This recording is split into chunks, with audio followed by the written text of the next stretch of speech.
If you've had any cryptid encounters that you'd like shared on here, email me at jttosstories@gmail.com. Story 1. So this happened a few months ago, during the summer of quarantine.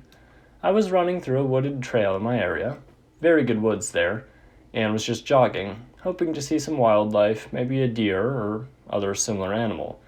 We have deer all around our area, so not too far-fetched.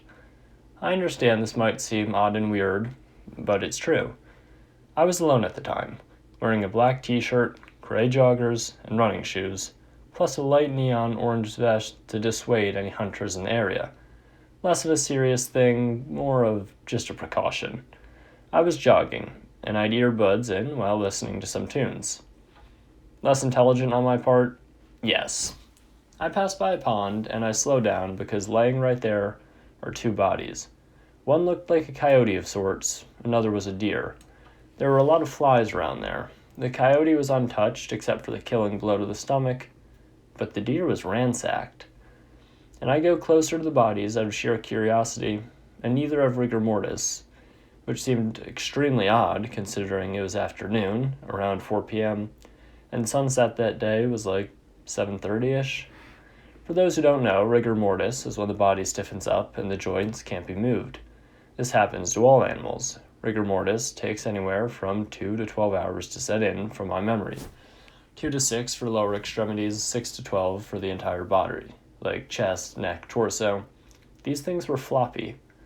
That immediately got my guards up, as that means they died within the past 2 hours by something large and dangerous, given the fact that the coyote's stomach was slashed open and visible. I sort of just brushed it off, but take out an earbud so I can keep an ear open while listening to my music. I keep running, and I start thinking I hear panting and footsteps behind me, but then my irrational brain realizes, oh, that's what I'm doing. Breathing hard and running through a forest, with freshly killed, dead animals near me. So I started picking up my pace. What happened next stuck with me. A branch broke behind me, something that I simply ran by and didn't step on. It snapped, like something stepped on it, so I stopped panting and held my breath. I still heard panting, so my mind went, oh no. But it was fairly faint. I thought, well, whatever is behind me will outrun me, so I come to a stop, heart pounding, pulse racing. I turn around slowly, and there's nothing behind me, but I do see a dark-haired, clawed foot coming out from behind a tree. That wasn't a bear's foot. It was splayed out with claws on each toe. There were 5 toes, I remember. It was also larger than my foot. I'm an American size 11 men's.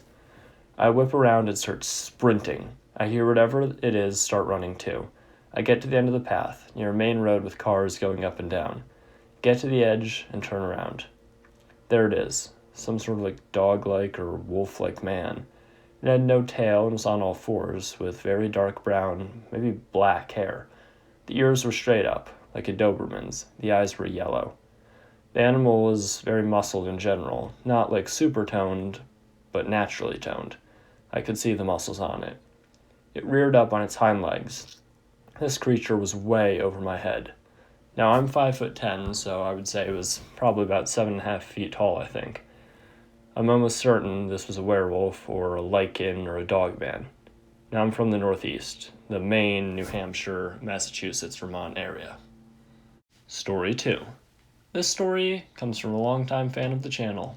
Enjoy. At my grandma's ranch in northern Arizona many years ago, something strange used to roam the area. It all started when, before the ranch was constructed, ritualistic murders were practiced in those lands. Barbarian acts. When the Native Americans marked the area and claimed it as their homeland, they laid down a demonic curse, so whoever invaded the area would be killed.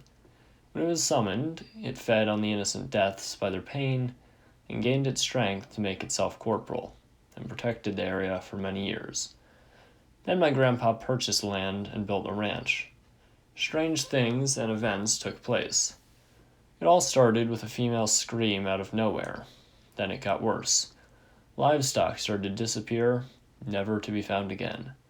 My grandpa got tired of this and placed spiked fences all over the area. For 6 days, nothing happened. One night, at 5 a.m., my grandma got up, and noticed something weird about the fence. It was smashed down by something big and strong. My grandpa, without choice, stayed out on the front porch all night with his M1 Garand, waiting until something in the open field caught his eye. My grandpa noticed an animal in the field. He thought at first that it must be a black wolf. It was a clear night, and the moonlight was shining, making everything visible.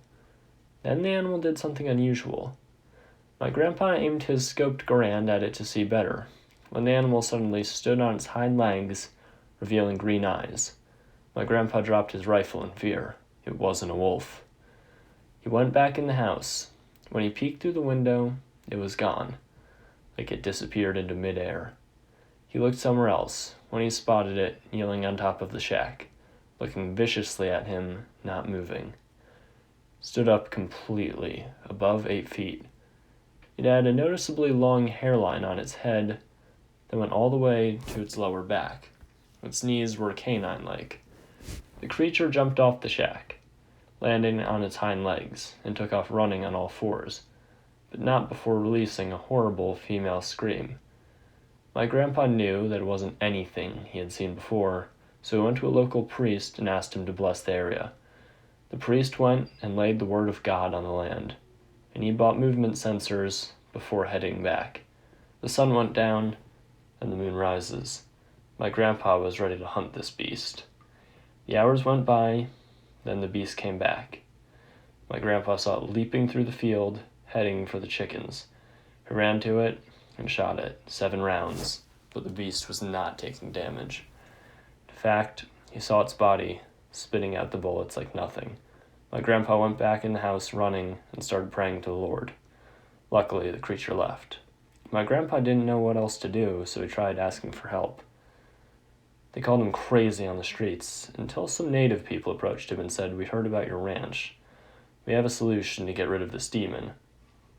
My grandpa said, "I don't even know what it is." The chief said, "Nahul." The Nahul is a dark entity from South America all the way here. So the natives helped my grandpa to get rid of it. They blessed the land and the people who were killed there. And the night came, and it didn't come back. 1987 to 2018. Not a single sight. My grandpa sadly died. He left the ranch and its surroundings to my grandma. We go there every winter. Some things never change. The beast still wanders. Evil within, careful we must be.